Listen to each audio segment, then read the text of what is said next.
और देखिए सबसे इम्पोर्टेंट टेस्ट है नरेशन। ओके, आपने क्या लिखा स्टोरी में ये आप खुद ही बोलेंगे अपने मुंह से वहां पर।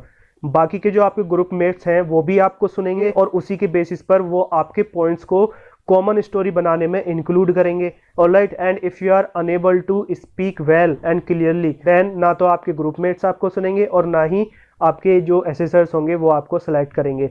देखिए नरेशन इतना इंपॉर्टेंट होता है कि आईओ और जीटीओ इन दोनों को आपसे बात करनी होगी, इन दोनों को आपका स्पोकन पार्ट चेक करना होगा। आपके पर्सनल इंटरव्यू के लिए तो आपका स्पोकन पार्ट बहुत ज़्यादा इंपॉर्टेंट है। तो आईओ तो आपको स्पेशली नरेशन से ही सेलेक्ट करेगा कि भाई ये इंसान किस तरीके से बातें कर रहा है। जीटीओ आपको देखता है कि आप ग्रुप डिस्कशन में किस तरीके से बातें कर रहे हैं, लेकिन वो आपको नरेशन में ही जज कर लेते हैं कि whether that person is going to be selected और नॉट, हमको ये लेना चाहिए या नहीं, आगे के जो टेस्ट होंगे ये उसमें कॉन्फिडेंटली बोल पाएगा या नहीं, इसके अंदर वो एबिलिटीज़ हैं या नहीं। तो देखिए नरेशन में आपकी स्टोरी, आपके जो एक्शंस, जो आपके वर्ड्स हैं, जो आपने स्टोरी बनाई है उसको सुन के साइकोलॉजिस्ट अपना रिजल्ट बनाता है और आईओ और जीटीओ ये दोनों आपके नरेशन से ही आपका सिलेक्शन करते हैं। ये नरेशन आपका कॉन्फिडेंटली एंड फ्लुएंसी के साथ में होना चाहिए, स्पीड बहुत ज़्यादा भी नहीं होनी चाहिए, बहुत ज़्यादा स्लो भी नहीं होनी चाहिए, और थोड़ा मॉड्यूलेशन के साथ में आपको रिलैक्स होकर बोलने की ज़रूरत है।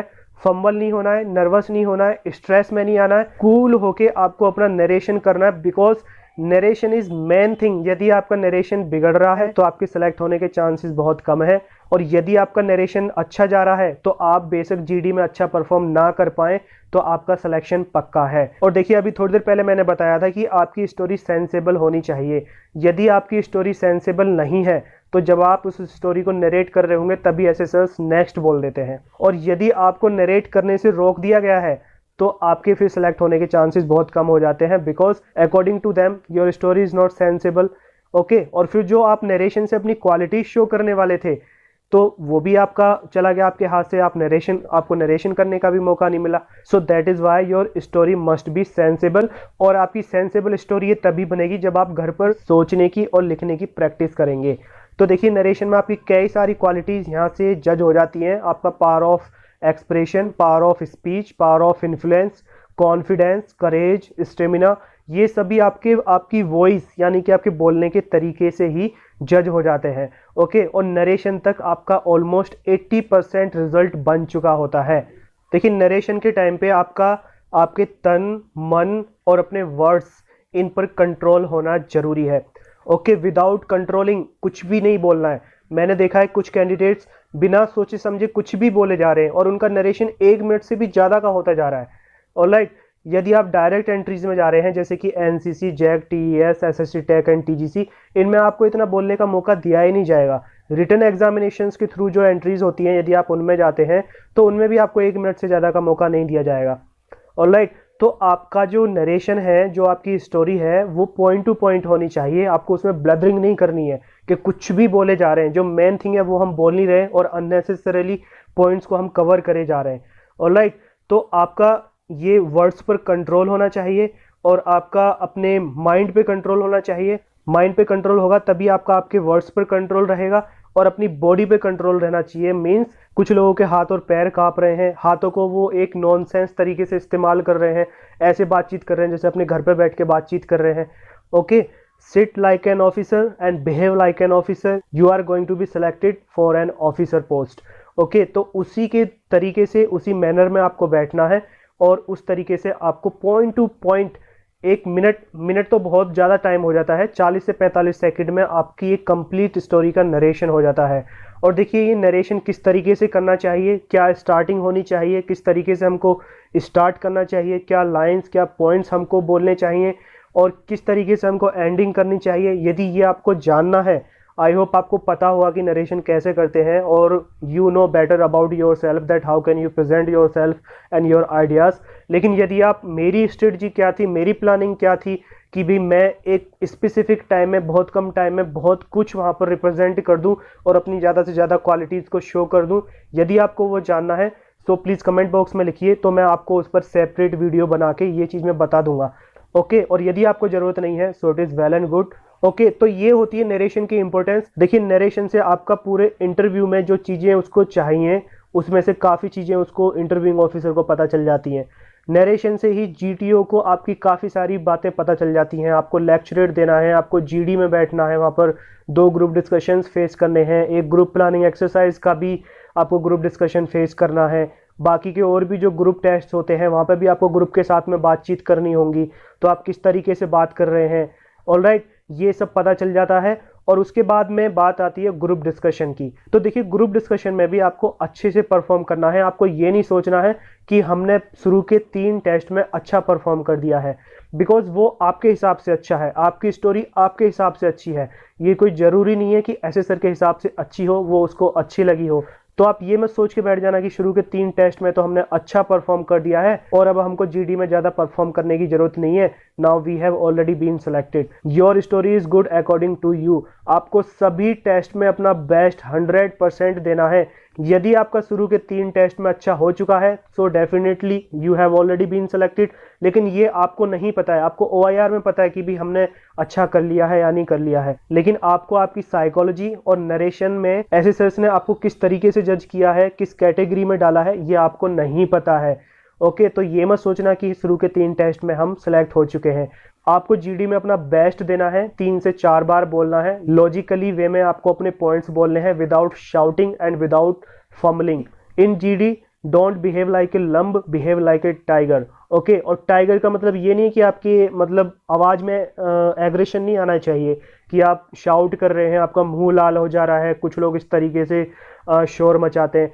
आपको पोलाइटली लाउड आवाज में, देखिए शाउटिंग और लाउड वॉइस में काफ़ी डिफरेंस है, तो आपको लाउड वॉइस में पोलाइटली ही आपको ग्रुप में अपने पॉइंट्स रखने हैं।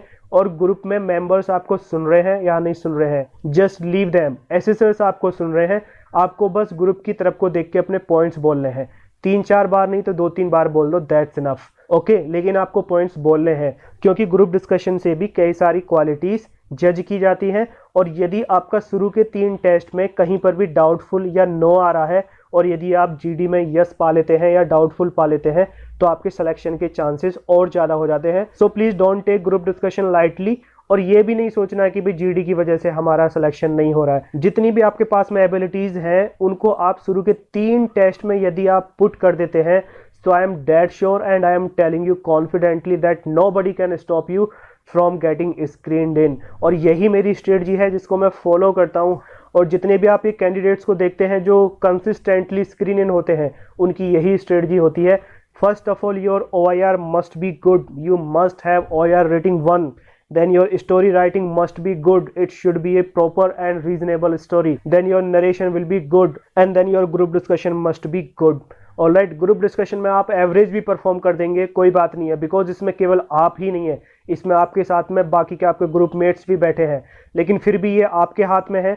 और ग्रुप डिस्कशन में किस तरीके से आपको अपने ग्रुप मेंबर्स को इन्फ्लुएंस करना है, क्या पॉइंट्स बोलने हैं, किस तरीके से बोलने हैं, यदि फिश मार्केट हो रही है तो उसको कैसे हैंडल करना है, कैसे अपनी पोजीशन बनानी है, यदि ये आपको जानना है और आपको मेरी स्ट्रेटजी जाननी है कि मैं किस तरीके से अपने ग्रुप को इन्फ्लुएंस करता हूं और किस तरीके से अपनी पोजीशन बना के अपने पॉइंट्स वहां पर कॉन्फिडेंटली पुट करता हूं, तो आप प्लीज़ कमेंट बॉक्स में लिखिए, so I will make separate video on it. And yes, I want to tell you one additional thing. यदि आप एफकेट का एग्जाम देने जा रहे हैं तो देखिए एफकेट के एग्जाम को भी किस तरीके से डील करना है, किस तरीके से आप कम टाइम में तैयारी करके अच्छा स्कोर कर सकते हैं एफकेट के एग्जामिनेशंस में, किस तरीके से आपकी एफकेट के लिए स्ट्रेटजी होनी चाहिए, जिस स्ट्रेटजी को फॉलो करके I score 248 marks out of 300 which is around 83% marks in AFCAT. तो मैं एफकेट के एग्जामिनेशन में केवल 17 दिन में प्रिपरेशन करके 300 में से 248 नंबर कैसे लेकर आया, इसकी मैं एक सेपरेट वीडियो बनाऊंगा। एंड आप प्लीज इस वीडियो को जरूर देखिए before appearing for your AFCAT examination, because AFCAT एक ऐसा एग्जाम है जिसमें सेट पैटर्न के क्वेश्चंस आते हैं। और वो सेट पैटर्न के क्वेश्चंस कहाँ से आते हैं यदि आपको वो नहीं पता है